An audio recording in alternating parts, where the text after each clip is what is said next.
¿cómo están? Como ya saben, mi nombre es Adriana y estamos acá en este programa que es Rescatando Almas del Purgatorio. Esperemos que cada vez seamos más y haya muchos devotos de las almas del purgatorio para irlas ayudando a ir al cielo, ¿sí? Para poder llevar estas almas al cielo hay que hacer muchas cosas, algunas dedicarles un poquito de tiempo. Podemos comenzar el lunes ofreciendo el lunes con este espacio dedicado a las almas del purgatorio y luego ir a ese altarcito que ya hemos preparado y hacer unas oraciones por las almas, prender una velita como hacemos acá y dedicarle desde el programa ya dedicárselo a las almas del purgatorio para ir sabiendo cada vez un poquito más sobre ellas y poderlas ayudar a salir de ahí, de donde están, del purgatorio, para llegar al cielo, que es donde queremos llegar todos, al cielo, a un hermoso cielo, y a estar cerca del Señor. Bueno, vamos a recordar qué es lo que dice el catecismo sobre el purgatorio para los que empiezan por este programa y no vieron los anteriores, aunque los pueden buscar por YouTube y siempre estar atentos, porque es interesante cada uno los temas que se han ido tratando y para ir conociendo cada vez más del purgatorio y demás, ¿sí? El Catecismo de la Iglesia Católica señala que el purgatorio es una purificación final que deben atravesar las almas para llegar al cielo. Todos aquellos que mueren en gracia de Dios y en su amistad, pero imperfectamente purificados, aunque están seguros de su eterna salvación. Siempre vamos a recordar que el purgatorio no es un castigo, no es algo que nosotros buscamos, ir al purgatorio para ir con un alma limpia, un alma impecable para tener esa gracia de estar en el cielo en compañía del Señor. Nosotros elegimos ir al purgatorio. No es un castigo ni nada por el estilo, sino que nosotros elegimos ir para ir impecable, resplandeciente, a estar en compañía del Señor. Vamos a recordar ahora una cita bíblica, porque en la Biblia tiene varias citas que recuerdan al purgatorio. Hoy vamos a recordar Apocalipsis 21, versículo 27, que dice: nada prófano entrará en ella, ni los que cometen abominación y mentira, sino solamente los inscriptos en el libro de la vida del Cordero. Entonces, como decía, en la Biblia hace referencia al purgatorio en varias citas y una de esas es esta cita, para que nosotros vamos recordando que el purgatorio es un lugar en que tenemos que ansiar llegar. Y una vez que estamos ahí, personas como nosotros que nos hemos puesto esta meta de rescatar las almas del purgatorio, ya sea con una oración, con el ayuno, con el rosario, haciendo obras de caridad. Y también vamos a ir viendo que hay otras maneras de recordarlas, haciendo distintas oraciones y, como dije anteriormente, le dediquemos un ratito el día lunes escuchando este programa. Cada vez vamos a ir sabiendo más y además algunas oraciones como las que al final del programa siempre le dedicamos a las almas del purgatorio. Ahora vamos a hacer una oración a San Miguel Arcángel para que ya podamos entrar en el tema de hoy y que él nos proteja un poquito o bastante, según como nos toque en el día de hoy, haciendo esta oración a San Miguel Arcángel, ¿no? En el nombre del Padre, del Hijo, del Espíritu Santo. Amén. San Miguel Arcángel, defiéndenos en la batalla. Sé nuestro amparo contra la perversidad y acechanzas del demonio. Reprímale Dios pedimos suplicantes, y tú, príncipe de la milicia celestial, arroja al infierno con el divino poder a Satanás y a los otros espíritus malignos que andan dispersos por el mundo para la perdición de las almas. Amén. En nombre del Padre, del Hijo, del Espíritu Santo. Amén. Bueno, ya sabemos que en nuestros programas y para ir conociendo sobre las almas del purgatorio, hemos buscado a María Sima y nos basamos en este libro, acá por este lado que se ve mejor, nos basamos en este libro que ella ha tenido distintas revelaciones y esas revelaciones nos ayudan a conocer y saber qué es lo que pasa con las almas del purgatorio. Es necesario porque para poder saber y qué es lo que qué ayuda necesitan esas almas o cómo nos tenemos que comportar, porque nosotros decimos rescatar almas del purgatorio, pero lo que tenemos que lograr especialmente es que nuestra estadía en el purgatorio cada vez sea menor. Y nosotros a lo largo de todos estos programas, todos estos espacios, vamos a ir aprendiendo cómo hacer de que estemos menos tiempo en el purgatorio. Ya eso va a depender de cada uno de nosotros, cómo nos comportemos y cómo seamos con nosotros, con las almas mismas o con otras personas, y eso va a hacer que nuestro espacio en el purgatorio sea menor, pero ya depende de nosotros. Para eso, nosotros vamos a ir dando distintos temas que nos van a ayudar a ver cómo es nuestro comportamiento para que estemos menos tiempo en el purgatorio y podamos rescatar las almas que están en el purgatorio. Quiere decir que el objetivo del programa son dos, no solamente uno.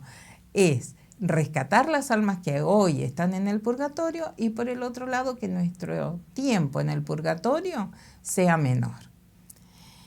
Y como decía anteriormente, nos basamos en el libro de María Sima, que ella ha tenido revelaciones especiales, revelaciones particulares, pero siempre ella fue guiada por su guía espiritual y por el obispo para que esas revelaciones puedan llegar a todos, digamos, y aprender sobre las almas. Yo agradezco realmente cuando conocí el libro de María Sima y que lo voy leyendo a medida que voy viendo los temas del programa, la verdad que cada vez me apasiona más el tema. Y me gustaría que a ustedes les pase lo mismo y que cada vez seamos más los devotos de las almas del purgatorio, que seamos muchos. Y de eso va a depender como que nosotros queramos que cada vez hayan menos almas en el purgatorio. Obviamente que siempre van a haber almas, pero sería como una idea de que cada vez podamos ayudar a más almas a llegar al cielo, porque lo que tiene que estar lleno es el cielo, tiene que estar lleno de todas esas almas y que cada vez tengamos menos tiempo en el purgatorio, que la estadía sea cada vez menor. Bueno, el tema de hoy es los obispos y el Papa. En este programa va a haber dos temas, después vamos a ver los sacerdotes también y hermanas religiosas, pero el primer tema es los obispos y el Papa.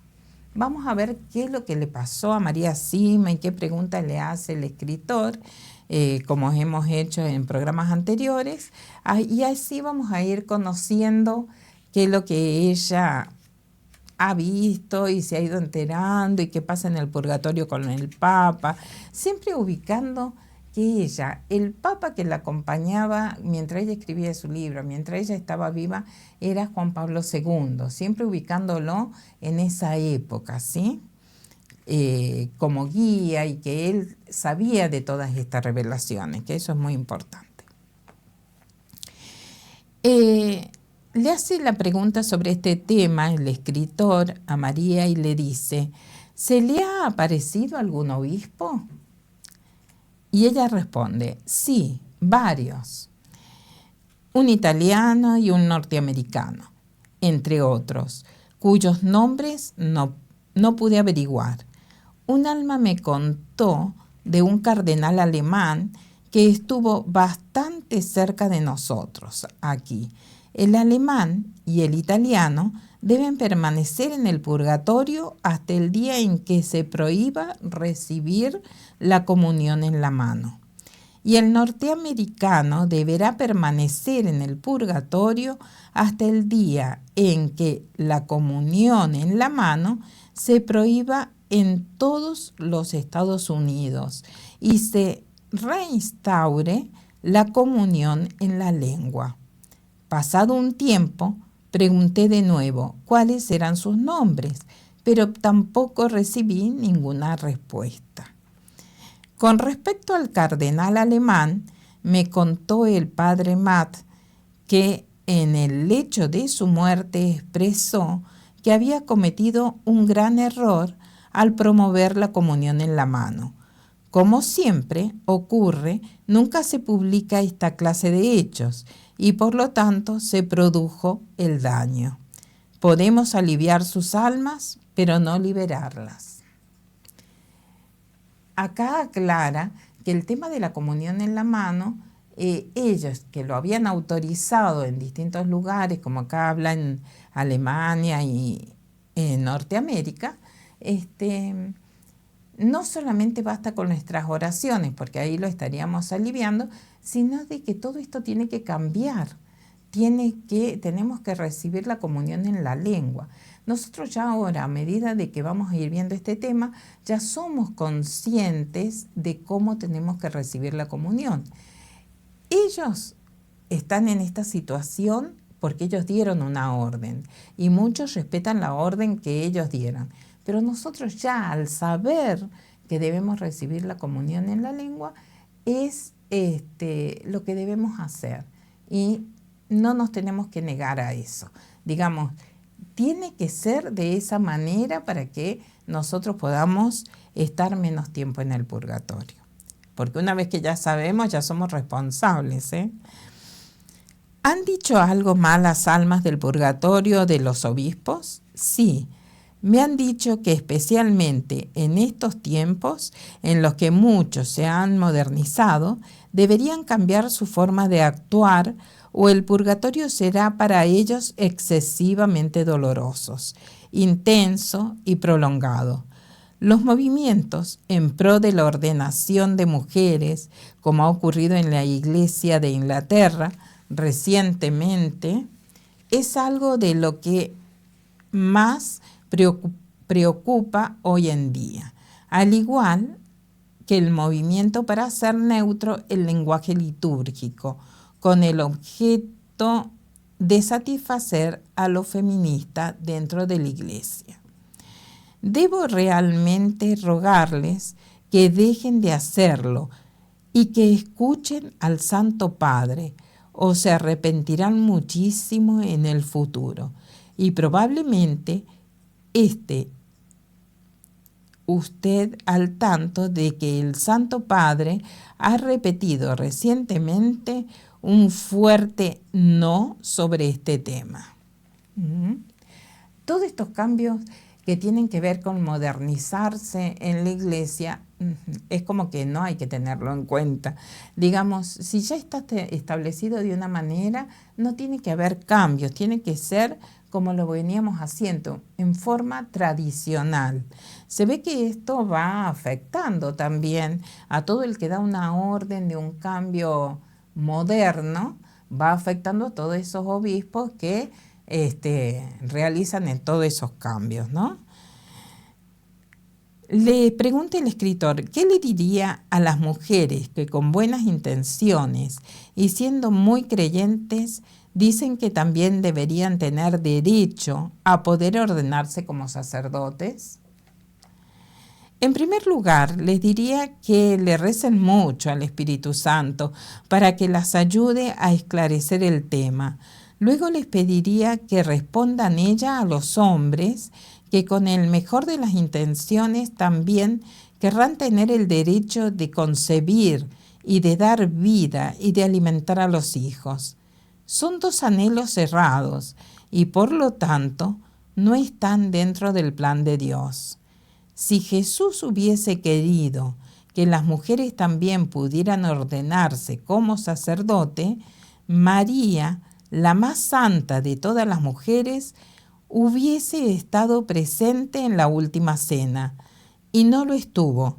Jesús no estableció las cosas de otro modo.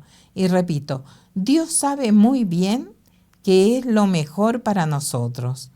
Todo lo que sea contrario a Dios trae confusión, y la confusión es uno de los productos más claros de la acción de Satanás. Yo creo que esta parte es sin palabras, porque todo está en los planes de Dios. Y en los planes de Dios no creo que quiera que las mujeres sean sacerdotes. Las cosas ya se fueron planteando de una manera y tenemos que respetar los planes de Dios. Y eso que se nos entra en la cabecita por ahí es influencia de Satanás. Todos estos cambios es influencia de Satanás. Así que tenemos que seguir haciendo las cosas como están planteadas por el Señor. No querer modificar, porque sería como querer modificar la Biblia o querer modificar la palabra del Señor, ¿no? ¿Se encuentran en el infierno algunos de los cardenales y obispos que usted conoce que promovieron la comunión en la mano sin el consentimiento del Papa?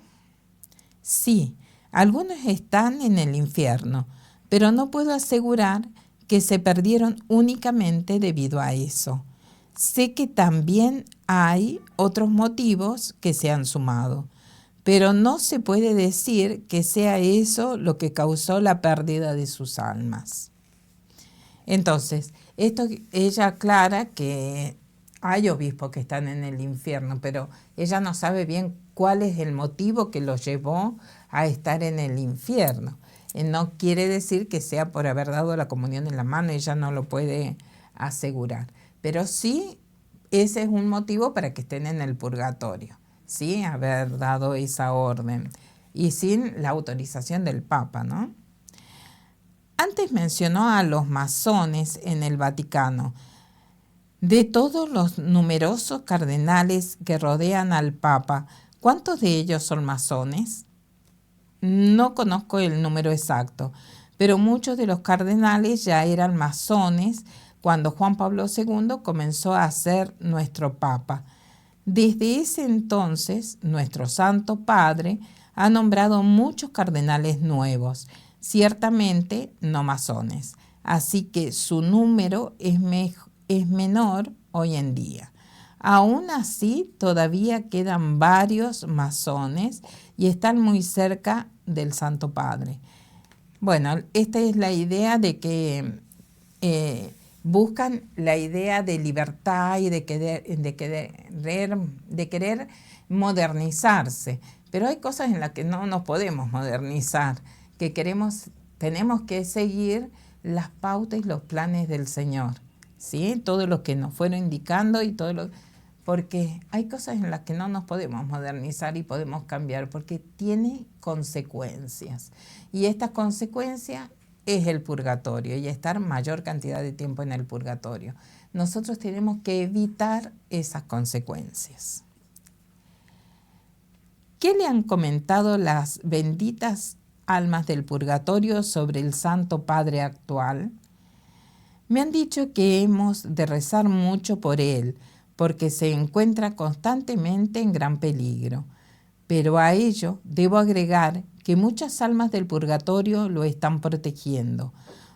Por otro lado, el Santo Padre ya ha tomado las medidas oportunas para que su sucesión en el papado sean adecuadas.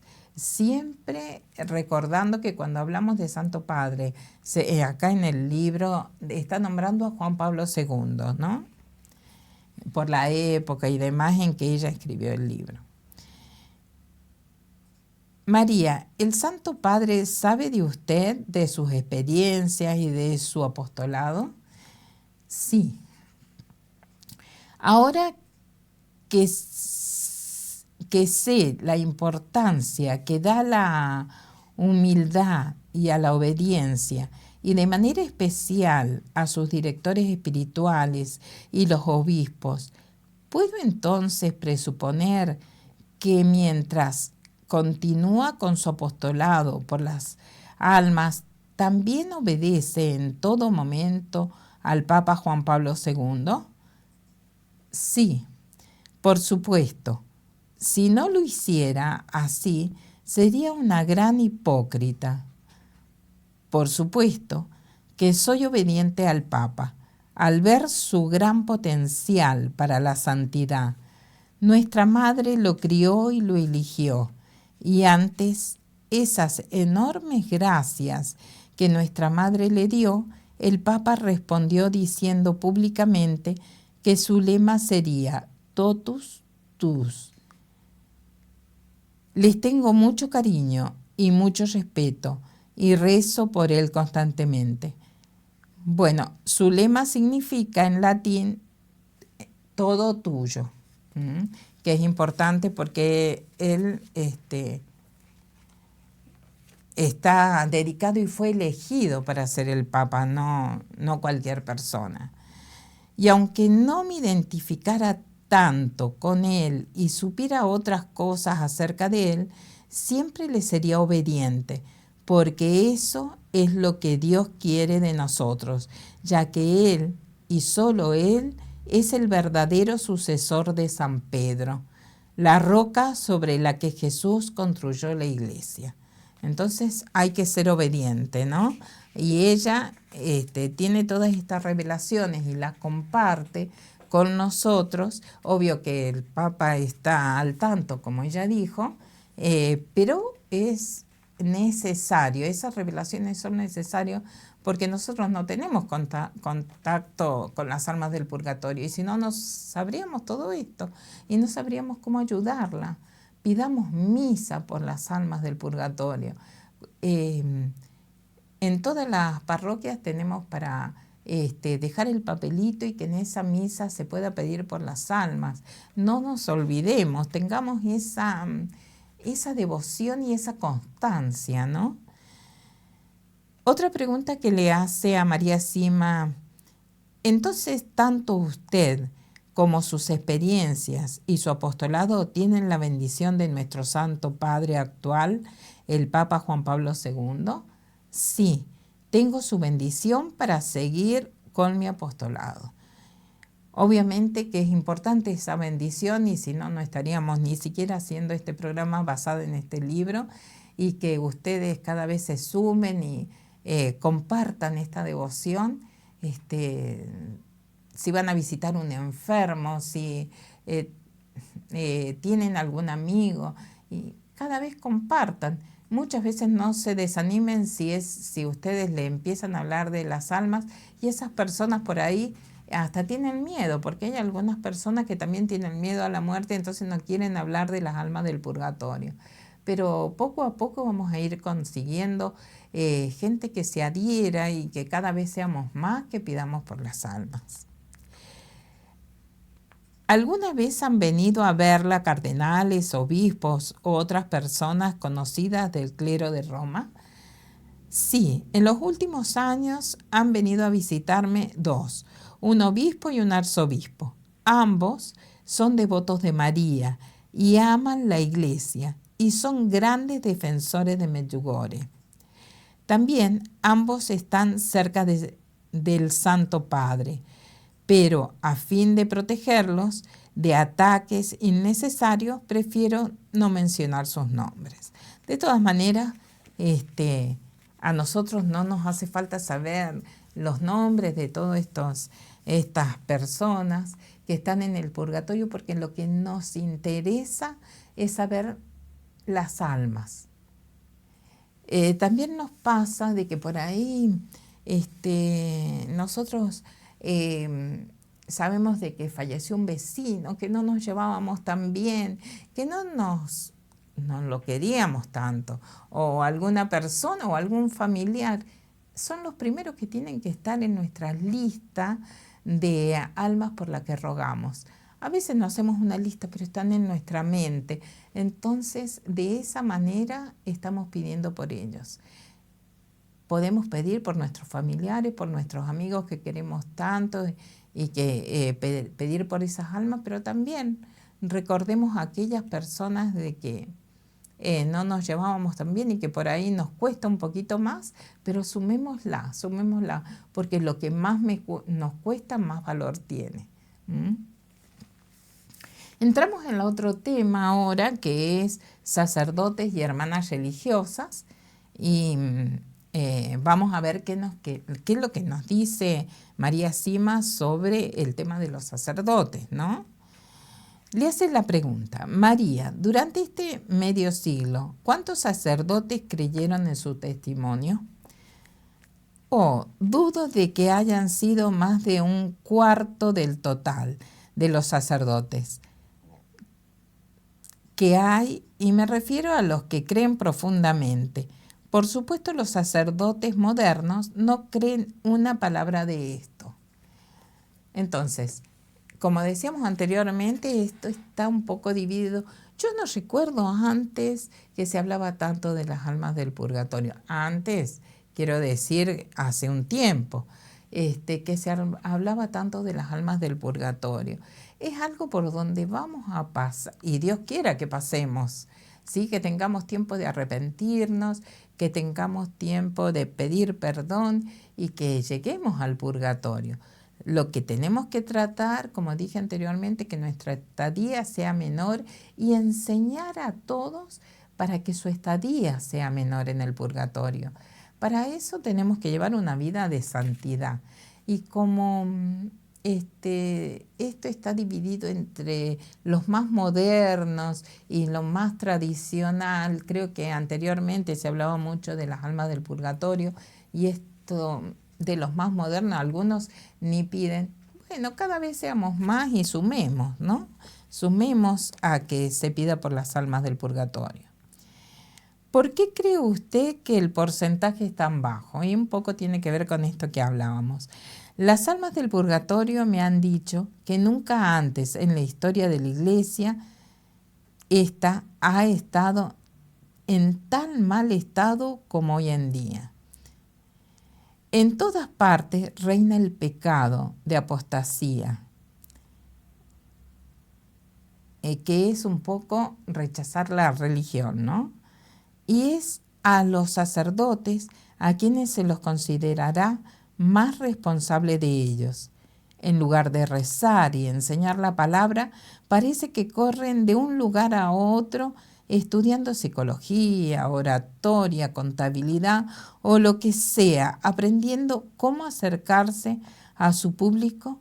Son ellos los que han de mostrar al pueblo cómo acercarse a Jesús y a María a través de la oración, y no tratar de aprender ellos mismos a ajustarse o estar al día con esta sociedad tan secularizada.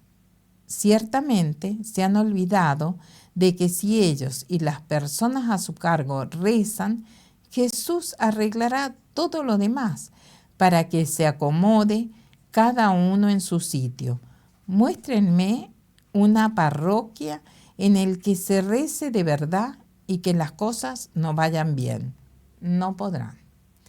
Entonces, lo que está diciendo María Sima con esto de que hoy en día están hasta los sacerdotes tan preocupados por estar actualizados, porque están cuantas cosas, hoy en día las redes, bueno, hay que tratar de que todas esas cosas que hacen de que se actualicen sea para bien de la humanidad. Podemos, bueno, si no fuera un poco por el tema de las redes, no estaríamos comunicándonos en este momento.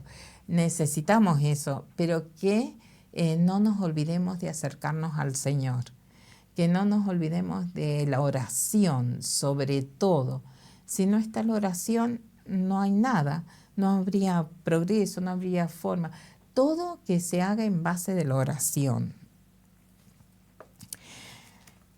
Cuando los sacerdotes dicen que sus experiencias no pueden ser ciertas, porque no aparecen en la Biblia, ¿cómo les responde?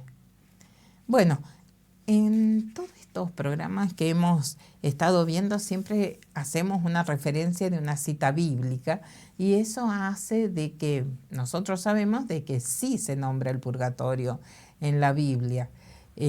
Pero vemos que responde María Sima sobre esto.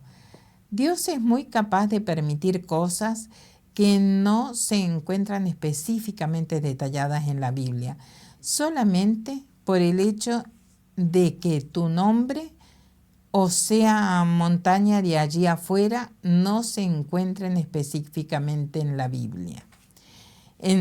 No significa que Dios no nos ame infinitamente o no considere su alma más importante que el universo entero.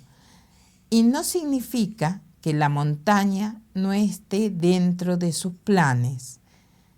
Por otra parte, muchas prácticas de la Iglesia, como el rosario, la del Sagrado Corazón o el escapulario, fueron manifestadas mediante revelaciones privadas y por lo tanto no se encuentran mencionadas en la Biblia. Jesús mismo nos habló acerca del purgatorio y la Biblia está llena de referencias respecto a la necesidad de rezar por los difuntos. Todo lo que se enseñe en contra o frene el amor entre unos y otros, incluyendo a los que ya han fallecido, no proviene de Dios. Entonces, acá nos está enseñando que el amor que nos enseña Jesús no solamente tiene que ser por los vivos, sino también por las personas que han fallecido y que tenemos que rezar por las almas. Y eso es cosa de Dios, el amor, y es caridad. Muchas veces hay quien se pregunta, ¿por qué tenemos que rezar a María o a los santos cuando podemos ir en primera clase y hablar directamente a Jesús? Entre ellos, algunos sacerdotes y religiosas. ¿Qué les diría? Dios nos puso a todos aquí para que nos ayudemos unos a otros en esta vida. Y si otras personas con su buen ejemplo pueden enseñarnos algo acerca de las muchas formas de llegar al cielo, ¿por qué no habríamos de aceptar su ayuda? Al dejar a María y a los ángeles de lado, las otras religiones difícilmente han ganado algo. Al contrario, han perdido prácticamente a los mejores intercesores delante del trono de Dios. Quien no escucha a su hermano ni tampoco lo ayuda, no merece esta vida. Creo que ese ir en primera clase y dirigirse solamente a Jesús encierra un orgullo mal disimulado. Al igual que un niño crece a lo largo de su vida con sus hermanos y hermanas, primos, tías, tíos, así también crece un cristiano estudiando y recibiendo ayuda de los santos, cuyas vidas están bien documentadas, y de las personas santas que nos rodean hoy en día, a quienes se atreven a decir que no necesitan a la Santísima Virgen María. Les pregunto, ¿qué fue lo que les dijo Jesús a San Juan y a su madre minutos antes de dar el último suspiro en la cruz? Mujer, aquí tienes a tu hijo. Hijo, aquí tienes a tu madre. ¿Nos dejará Jesús ir en primera clase?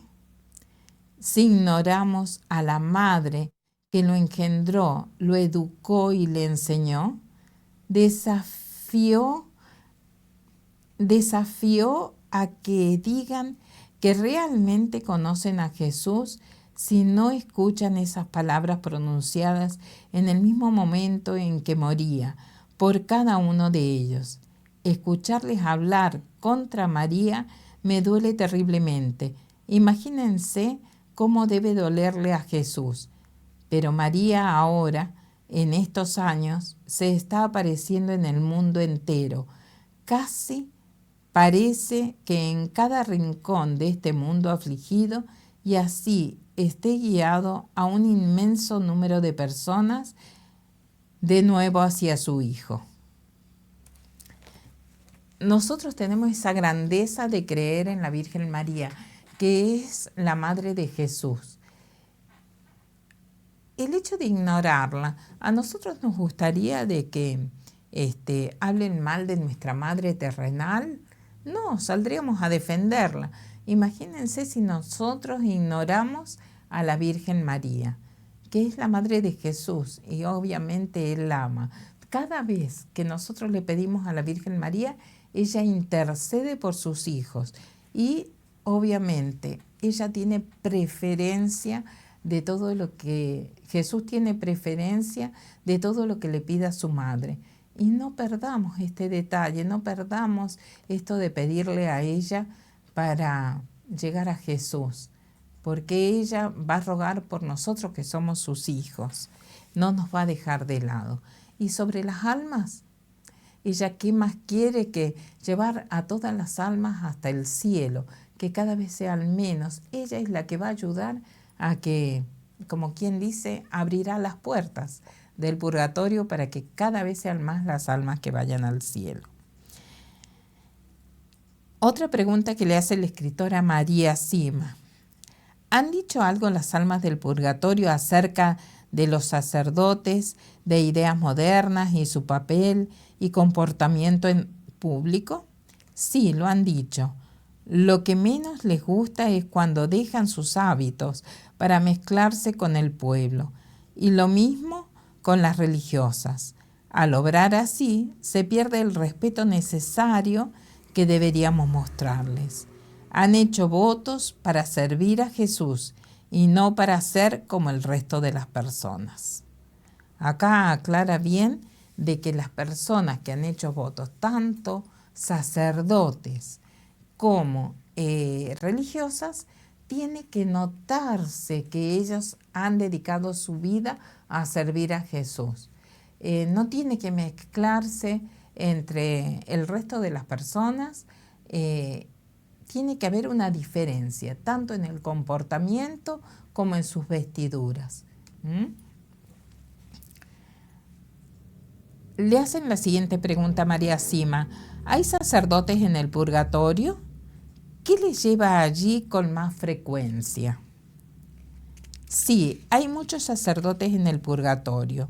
No sabría decirle el porcentaje exacto o la frecuencia de ciertos pecados, pero lo que más rápidamente se me viene a la cabeza son las faltas de obediencia al Santo Padre, faltas de amor hacia la Santa Misa, falta de amor a la oración y el ayuno, no haber leído el breviario y, repito, la comunión en la mano. Acá vuelve a hacer hincapié sobre la comunión en la mano. Entonces, nosotros estamos por ahí, digamos, acostumbrados a recibir la comunión en la lengua, entonces por ahí no vemos como que sea tan necesario, o ya lo vemos como una costumbre, pero no. Cuando nosotros vamos a otras iglesias, tenemos que pedir que recibir la comunión en la lengua, en la boca. Y además arrodillarnos, como lo venimos haciendo y estamos acostumbrados. Esto de que hablaba hace un ratito de María Sima, de no ser hipócrita, un poco que también lo tenemos que ver nosotros, porque si vamos a una iglesia y en esa iglesia están acostumbrados a hacerlo de otra manera, nosotros tenemos que seguir haciéndolo como nosotros lo venimos haciendo y como nosotros sabemos que esté bien hacerlo. Acordémonos que de eso depende el tiempo que vamos a estar en el purgatorio. Cada vez sabemos más. Y entonces todo esto, si nosotros, como quien dice, lo divulgamos con otras personas, esas personas también van a saber cómo lo tienen que hacer. Entonces respetemos nuestra obediencia, hagámoslo como nosotros ahora sabemos. Usted probablemente sepa mejor que yo que el tema de dar la comunión en la mano es altamente controvertido. ¿A qué se debe? Nosotros, en esto que pasamos de la pandemia, es ahí donde más que nada ahí se inculcó esto de la comunión en la mano. Pero esto ya pasó y ahora tenemos que volver a como era antes y ya sabemos por qué. Entonces tratemos de cambiar todo eso. Y ahora vamos a ver por qué es lo que puede ocasionar esto de dar la comunión en la mano y qué es algo que a lo mejor no lo teníamos en cuenta, y acá lo explica un poco María Sima. El problema es que no se ha contado la historia completa y deberíamos investigar e informarnos bien. La ley de la Iglesia establece que debe haber algunos reclinatorios para aquellas personas que quieran recibir la Eucaristía de rodillas y en la lengua. Estas fueron las palabras del Papa Pablo VI. Así, las parroquias que no lo tengan ya no están siendo obedientes. Es decir, que en todas las parroquias debe haber reclinatorios y que debemos elegir para ser obedientes la manera de arrodillarnos y recibir la Eucaristía en la lengua, o sea, en la boca. Las almas del purgatorio me han dicho que ningún papa hasta hoy ha apoyado personalmente esta práctica, pero que fue fomentando políticamente por un grupo de cardenales y obispos. Fue fomentado esto de dar la Eucaristía en la mano. Los sacerdotes y obispos más antiguos saben de esto y la gran mayoría prácticamente no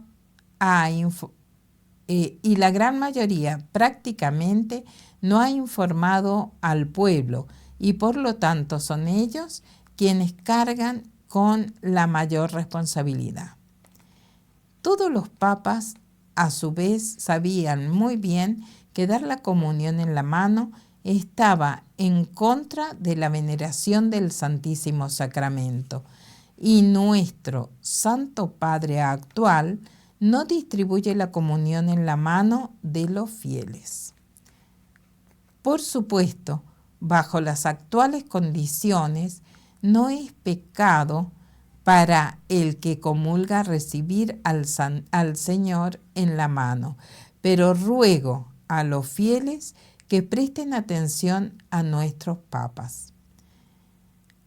Por otro lado, todo este tema ha permitido que se produzcan muchos sacrilegios.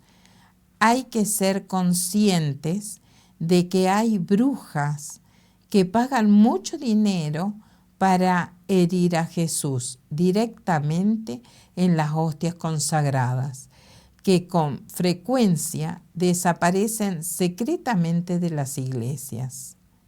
Debemos dejar de ofrecer a este tipo de personas un acceso tan fácil al Santísimo Sacramento.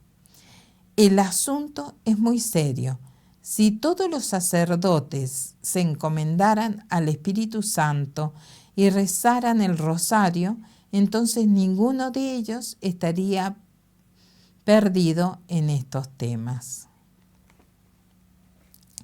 Si los obispos y sacerdotes de mayor edad le preguntaran a los fieles de sus parroquias de más de 40 años, por decir una cantidad, si preferirían recibir la comunión arrodillados, deberían aceptar lo que la inmensa mayoría decidiría hacer por amor a sus hermanos.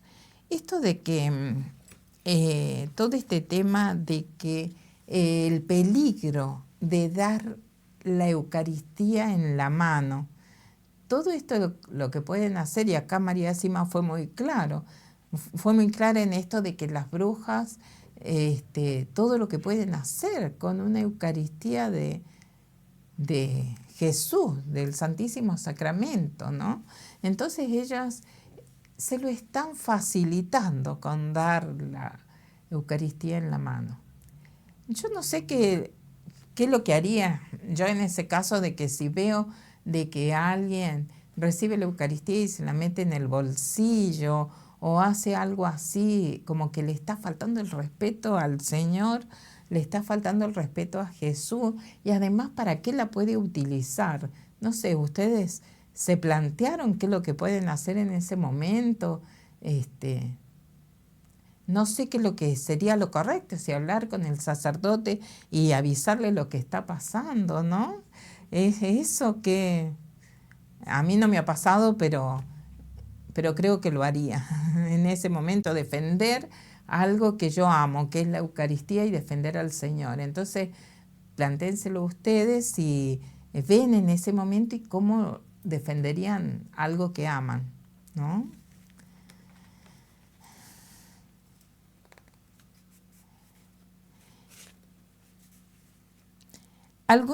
Otra de las preguntas que le hacen a María Sima, algunas personas dicen que como Jesús repartió el pan en las manos de sus discípulos en la última cena, entonces es correcto que el sacerdote actúe igual hoy en día. ¿Qué podría decir usted al respecto? No es verdad. A Ana Catalina de Emmerich y a Teresa Neumann, probablemente las dos místicas alemanas más grandes que hayan existido, se les permitió a ambas ver la última cena. Y en ambos casos Jesús repartió el pan consagrado en las bocas de sus apóstoles.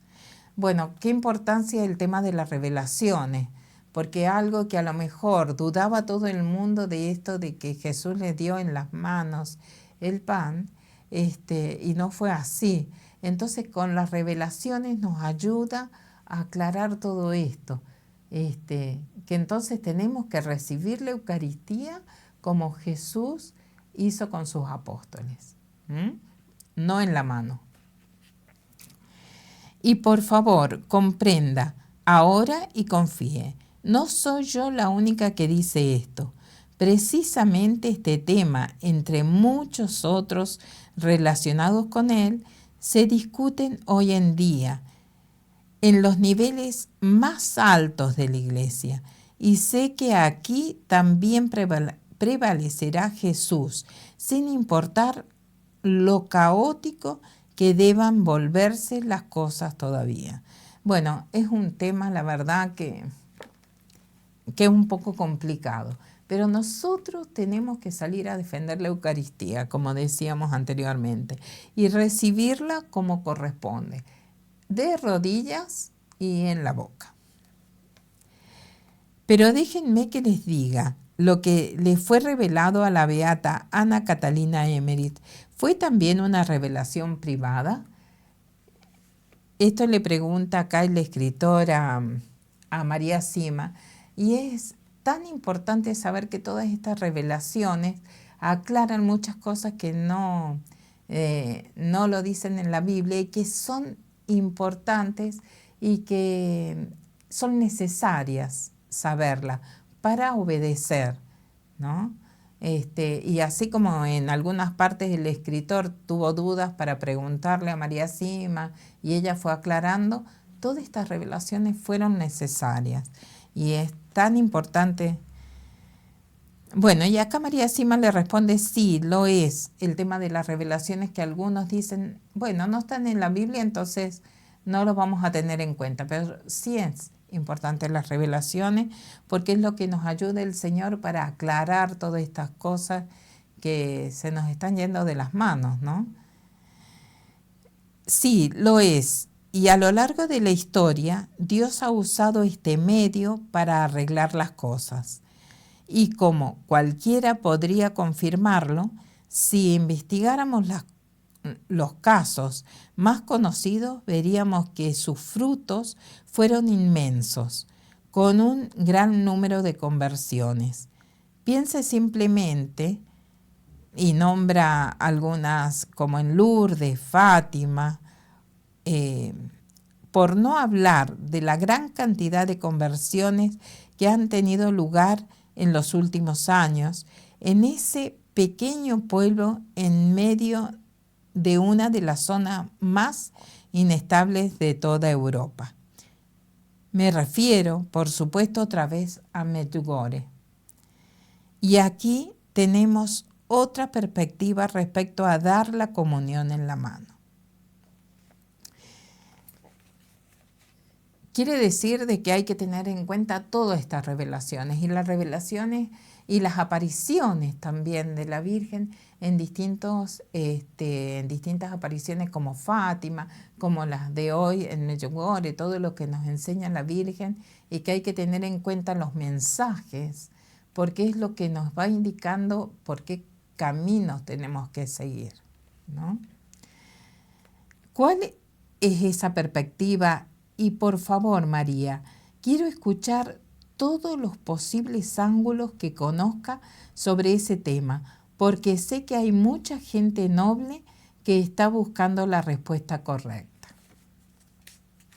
Bueno, esta es una de las preguntas que le hace el escritor a María Sima por todas estas dudas que hay, ¿no?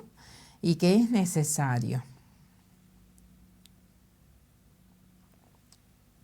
Y María Sima le contesta: en los pueblos donde la Virgen elige aparecerse, como en Medjugorje, Garabandal y otros, generalmente esto ocurre en las afueras. Si volvemos a Medjugorje, por poner un ejemplo, se aparece y aún lo hace hoy en una de las dos montañas. En esas apariciones suele haber desde un puñado de personas en un día de pleno invierno hasta, digamos, 5.000 en los días de fiesta, durante las estaciones más cálidas. Sin dudarlo y sin importarles el tiempo, todos los que están allí forcejean y se amontonarán en el barro y en las rocas, clavándose las espinas de los arbustos para poder arrodillarse cuando la Santa Madre está con ellos. Arrodillarse es algo natural para todos y debería serlo, pero solamente 2 o 3 horas antes, abajo en la iglesia, mientras están recibiendo al mismo Jesús en la Sagrada Eucaristía. Casi todos se quedan de pie, orgullosos como soldados. Esto es lo que muestra la Madre. ¿Quiere de nosotros? ¿Que nos arrodillemos delante de ella y no de su divino Hijo? No, no es así. Por favor, que la buena gente escuche y siga su propia conciencia y que no se comporten de otro modo, simplemente porque otros lo hagan. Entonces, acá está aclarando que en todas las apariciones que está teniendo la Virgen, uno llega y cuando ve la aparición y ve que la Virgen está ahí, se arrodilla. Pero no lo hacemos cuando estamos frente al Santísimo. Estamos sentados, si suena el celular, estamos pendientes del celular, estamos pendientes de quién entró y cómo entró. Pero no, tenemos que estar pendientes de Jesús que está ahí. Jesús está vivo. ¿Y cómo se siente nuestra madre cuando lo más querido para ella es su hijo? Y nosotros le estamos faltando el respeto, ¿no? Estamos faltando esa obediencia. Entonces, es necesario que ella haga esas revelaciones y que nos diga y que cómo nos tenemos que comportar. Y sinceramente nosotros ya sabemos, pero nos tiene que recordar. Es como cuando en nuestra casa nosotros sabemos cómo nos tenemos que comportar cuando éramos chicos y nuestra madre nos ponía orden. Bueno, esto es lo mismo. Y es necesario esas revelaciones y que ella se siga apareciendo para poner orden, ¿no? Y para que usted lo vea, se me ocurre otro hecho que contarle. Puede que no sea tan impresionante como le dije antes, de la mujer a quien se le ennegrecieron las manos, y no hay problema si resulta divertido, pero ciertamente para mí es igual de convincente que cualquier otra historia. Bueno, en ese caso fue un caso que había contado María Sima anteriormente, del tema de lo que se puede hacer con la hostia, ¿no? Con Jesús cuando está en la hostia, y ese caso de la persona que se le había ennegrecido las manos, y porque ella estaba en el purgatorio y ella podía ver esto de lo que había hecho, y le había faltado el respeto a Jesús y lo que había hecho, y bueno, y ella estaba en el purgatorio con esto que había pasado, ¿no? Y lo tenía que padecer. ¿Cuánto tiempo? Conozco personalmente a una mujer muy buena y piadosa que también tenía problemas con este tema, y simplemente rezó y le pidió al mismo Jesús que le enviara una señal rápida para poder aclararse. Y Jesús lo hizo. La siguiente vez que fue a recibir la comunión, el sacerdote, como lo había hecho hasta ese momento, puso la Eucaristía en la palma de su mano. Tan pronto como la puso allí, la hostia se elevó de su mano y subió y desapareció en el aire. Este pequeño milagro también fue presenciado por varios testigos. Qué importante esto, porque estas dudas o todo esto, o a lo mejor esto que no nos animamos, porque a lo mejor vamos a una iglesia, a una parroquia de que el sacerdote está acostumbrado a darle en la mano, y hasta a veces puede llegar a enojarse y nosotros no nos animamos. Bueno, yo en ese caso preferiría no comulgar antes de recibirla como quiere el sacerdote, porque yo diría, bueno, que se haga cargo él, que lo está haciendo de esa manera, pero yo tengo la obligación, o tengo que ser obediente con lo que yo ya sé. Entonces, el reclinatorio, la hostia en la boca, recibir el cuerpo de Cristo en la boca, y bueno, particularmente yo estoy acostumbrada a ir con la mantilla también, y aunque vaya a cualquier otra parroquia, a respetar el uso de la mantilla. Porque no estaría bueno que, porque voy a mi parroquia, lo hago con la mantilla, y si me toca ir a otra parroquia porque uno está de viaje o por alguna causa en especial, no usarla, porque ahí sí seríamos como un poquito hipócritas. Tenemos que comportarnos como el Señor nos indica en nuestra parroquia y en cualquier otra, pero respetar y ser obedientes de Jesús y de su cuerpo, ¿no? Y de la hostia.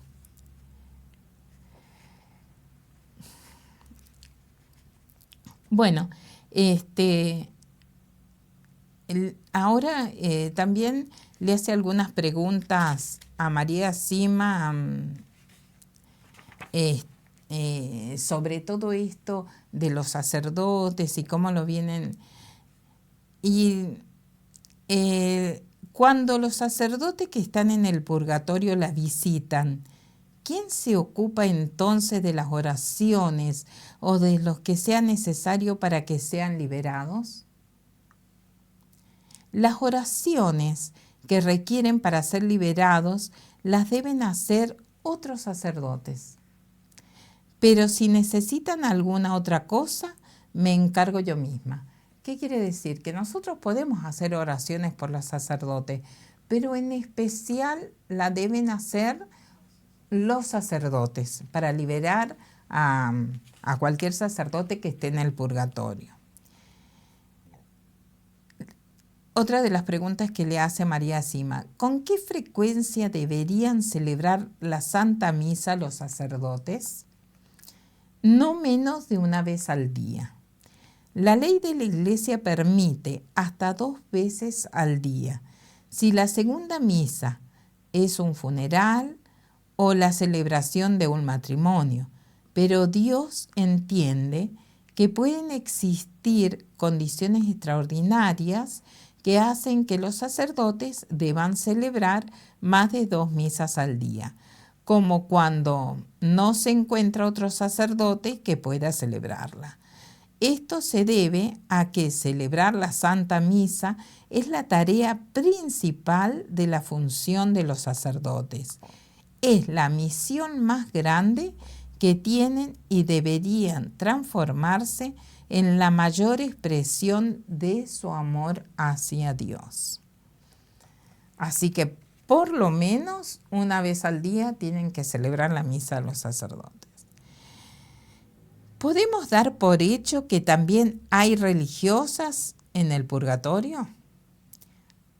Así es, y la mayoría de las veces se encuentran ahí por faltas de humildad, falta de modestia y desobediencia.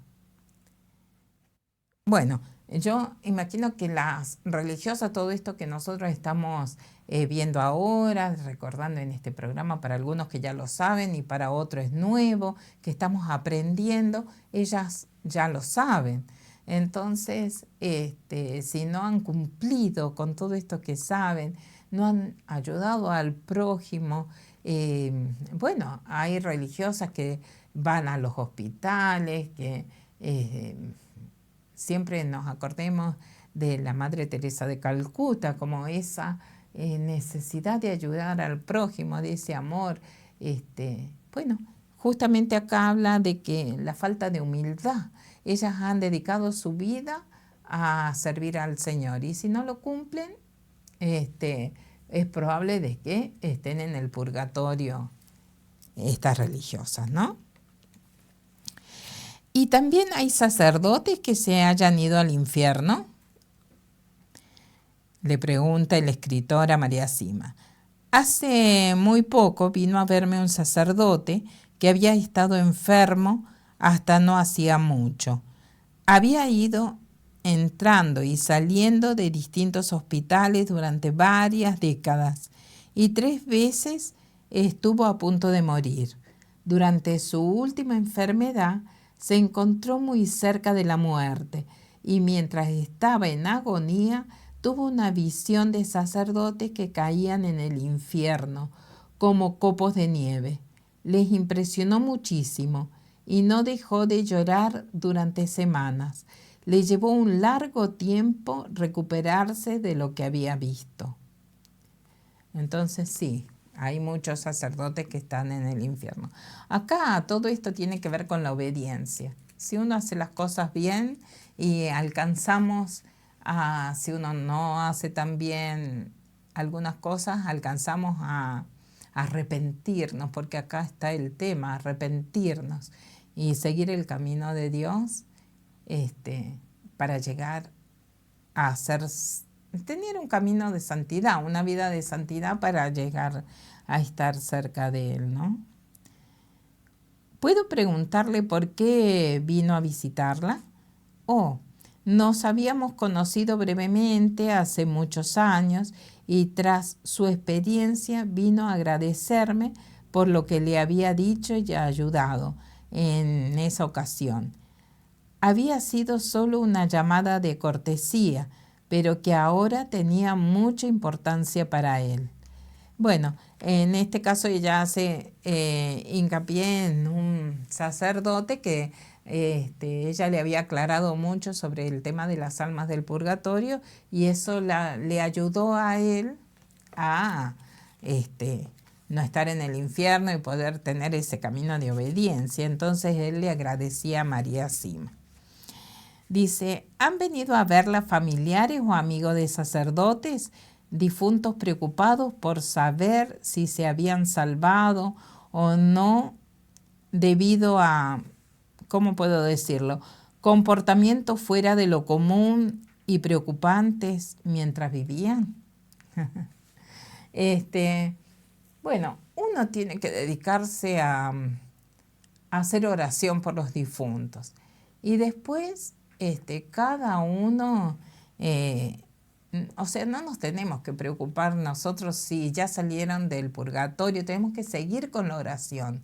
Y si esa alma ya salió del purgatorio, esa oración no se va a perder, va a ir dedicada al que le falte menos tiempo, y quizás le falta una misa, una oración, y ya sale. Entonces nunca se van a perder esas oraciones. Pero con respecto a esto que le preguntaban a María Sima de los familiares, y sí, porque si saben que por ahí andaba por mal camino, se empiezan a preocupar, ¿dónde estará esta almita, no? Sí, eso me ocurrió hace ya algún tiempo. Una pareja de la zona de Alsacia, en Francia, vino a verme para preguntar por un sacerdote al que habían conocido.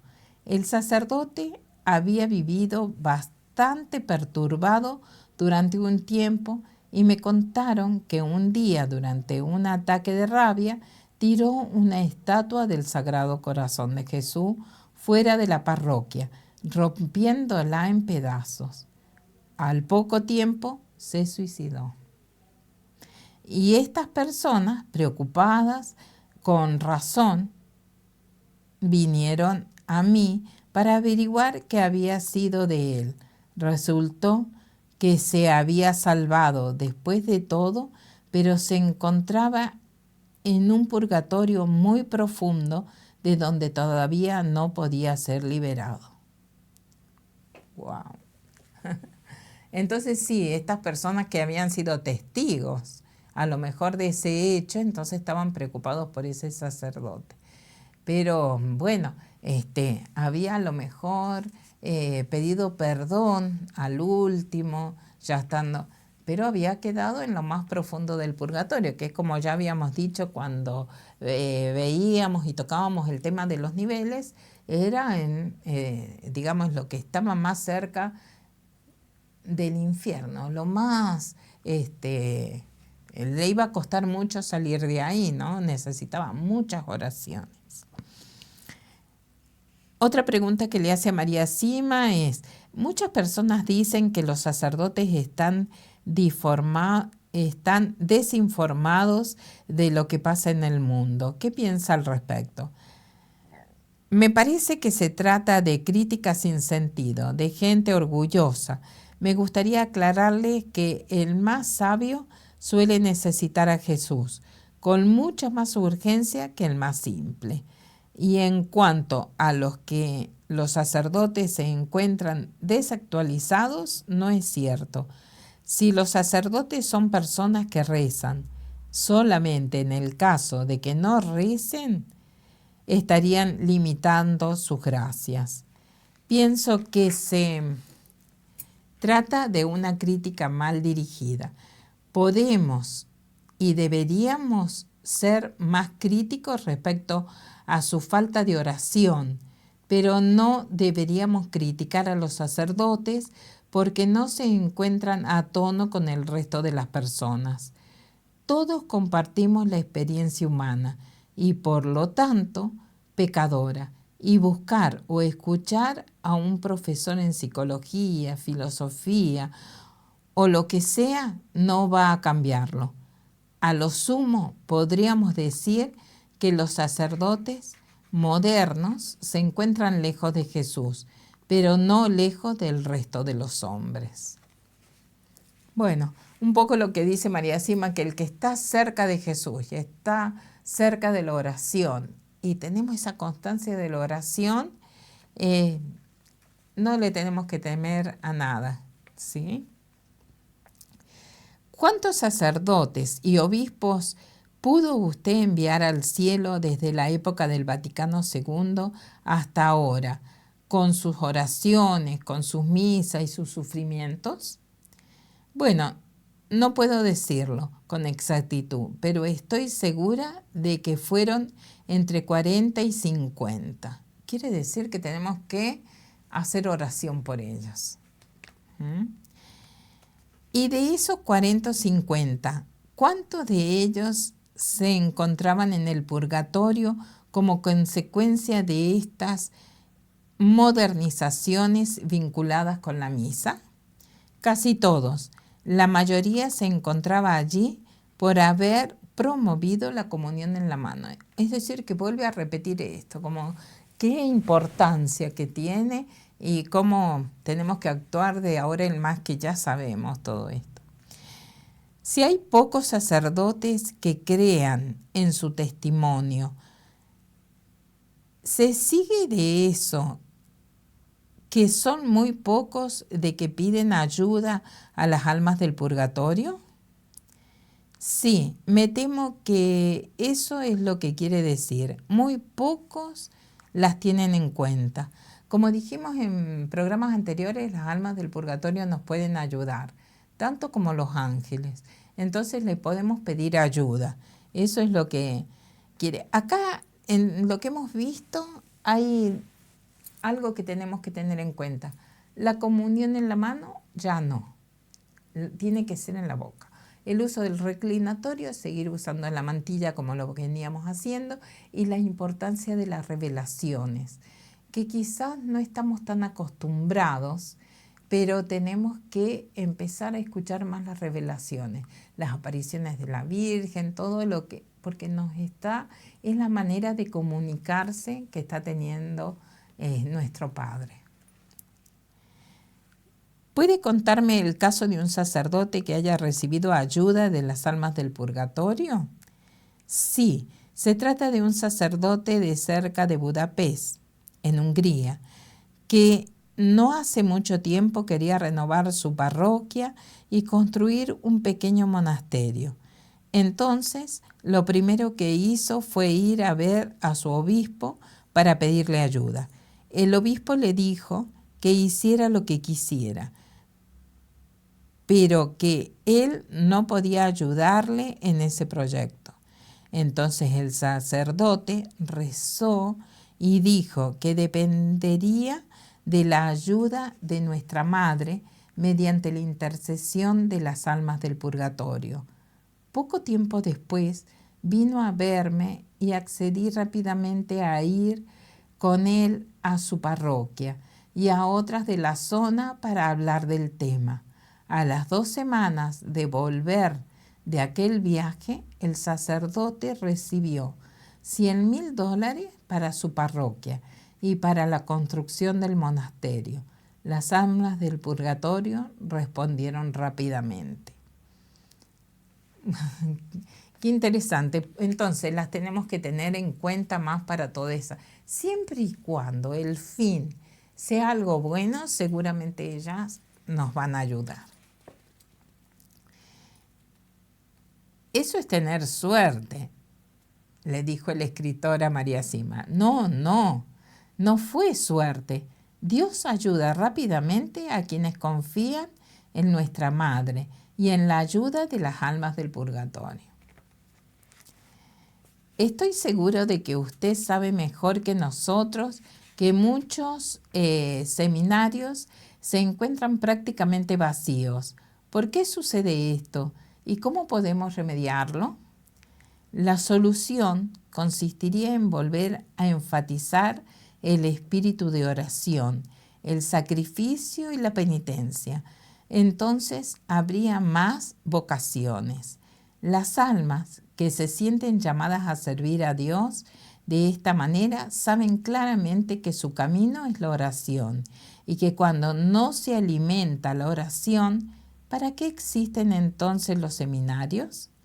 Si hubiera más oración, habría entonces un mayor número de vocaciones y así, cambiando un poco el tema, no sería necesario permitir que laicos con las manos sin consagrar distribuyeran la Sagrada Eucaristía.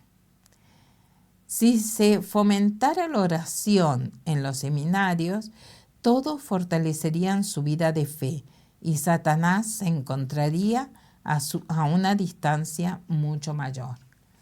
Esto de que los laicos distribuyeran la Eucaristía, a mí se me queda por ahí, si hay en una parroquia y el sacerdote dedicara un poquito más de tiempo también para dar la Eucaristía, a lo mejor, y cada uno estuviéramos dispuestos a entregar más tiempo al Señor, no sería tampoco tan necesario esto de los ministros de la Eucaristía en algunas parroquias, porque yo creo que esto lo hacen a lo mejor para irse más rápido, para que el fiel no se canse, pero si se dedicara el sacerdote a dar la Eucaristía, no sería necesario que lo haga un ministro, ¿sí?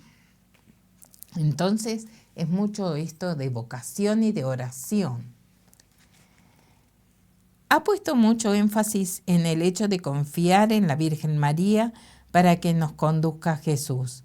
¿Nota alguna diferencia entre los sacerdotes marianos y aquellos que se han vuelto, como usted dice, modernos y han dejado de lado a la Virgen?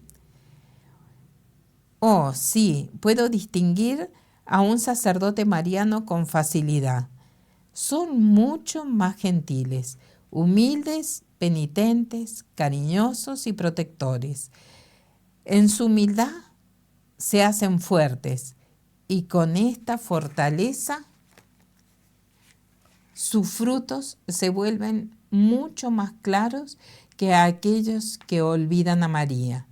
Los sacerdotes marianos tienen también mucho menos problemas con el celibato y apoyados en nuestra Madre, podría decirles que viven las enormes gracias que acompañan este don. Nuestra Madre, si les ayudamos, aplasta la cabeza de Satanás. Y no se trata de un mero simbolismo, es un hecho. Satanás huye de la Virgen y de sus sacerdotes. Los sacerdotes marianos y el ejército mariano de laicos que los rodean salvarán a la humanidad al final. Y esto ocurrirá con el triunfo del corazón inmaculado de María. Entonces tenemos hoy en día un papa abiertamente mariano y un ejército mariano de sacerdotes y laicos.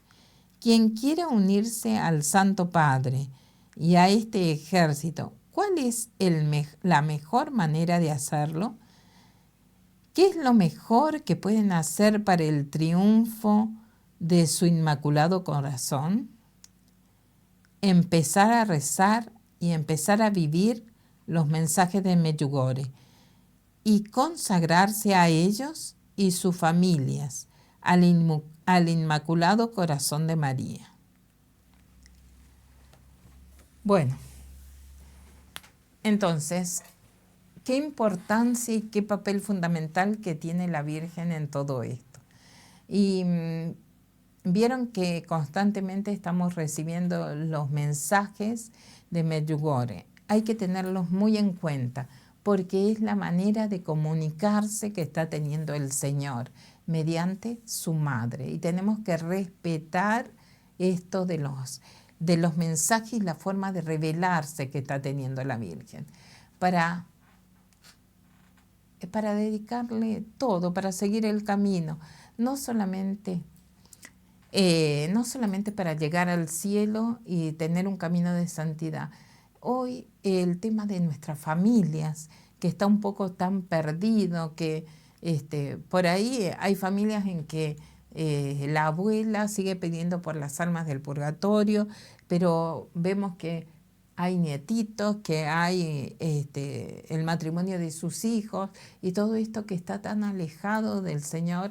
Ayudemos a que toda esa familia se una y pueda seguir el camino. Y para ello le pidamos ayuda a la Virgen, que seguramente nos va a conceder.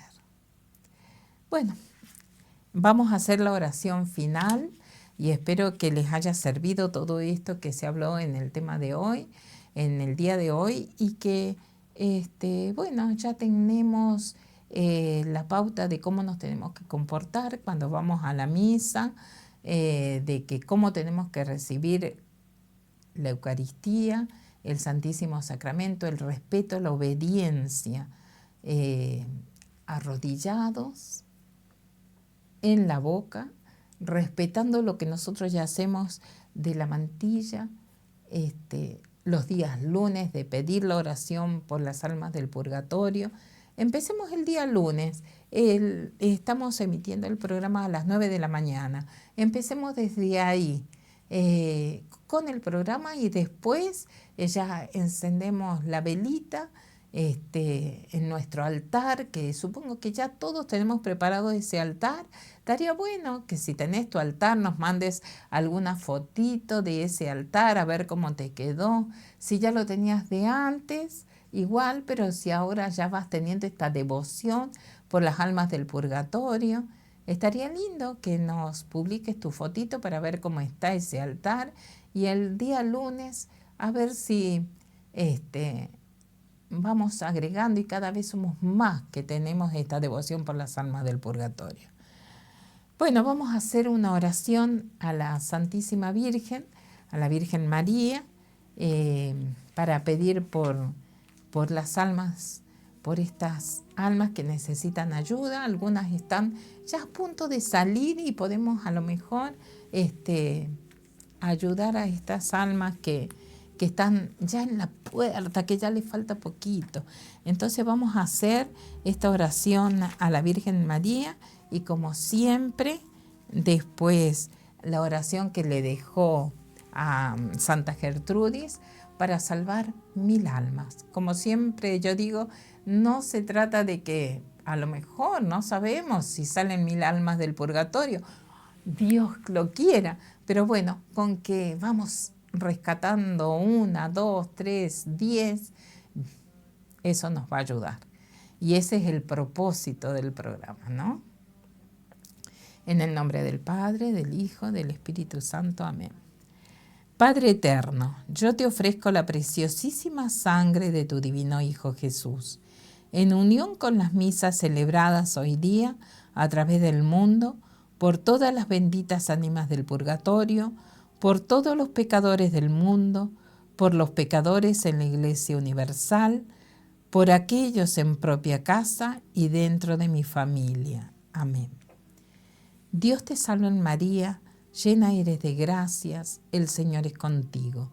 Bendita tú eres entre todas las mujeres, y bendito es el fruto de tu vientre Jesús. Santa María, Madre de Dios, ruega por nosotros pecadores, ahora y en la hora de nuestra muerte. Amén. Dios te salve María, llena eres de gracias, el Señor es contigo. Bendita tú eres entre todas las mujeres y bendito es el fruto de tu vientre Jesús. Santa María, Madre de Dios, ruega por nosotros pecadores, ahora y en la hora de nuestra muerte. Amén. Dios te salve María, llena eres de gracias, el Señor es contigo. Bendita tú eres entre todas las mujeres y bendito es el fruto de tu vientre Jesús. Santa María, Madre de Dios, ruega por nosotros pecadores, ahora y en la hora de nuestra muerte. Amén. En el nombre del Padre, del Hijo, del Espíritu Santo. Amén. Bueno, sumate cada lunes, esperemos que sean más. Si esta devoción te interesa para salvar las almas del purgatorio, no solo para salvarlas, sino para que cada vez nuestras almas estén menos tiempo en el purgatorio. Divulga esta devoción y que cada vez seamos mucho más, que podamos salvar estas almas y que nuestra estadía en el purgatorio sea cada vez menor. Para eso, un camino de santidad. Nos vemos en la próxima.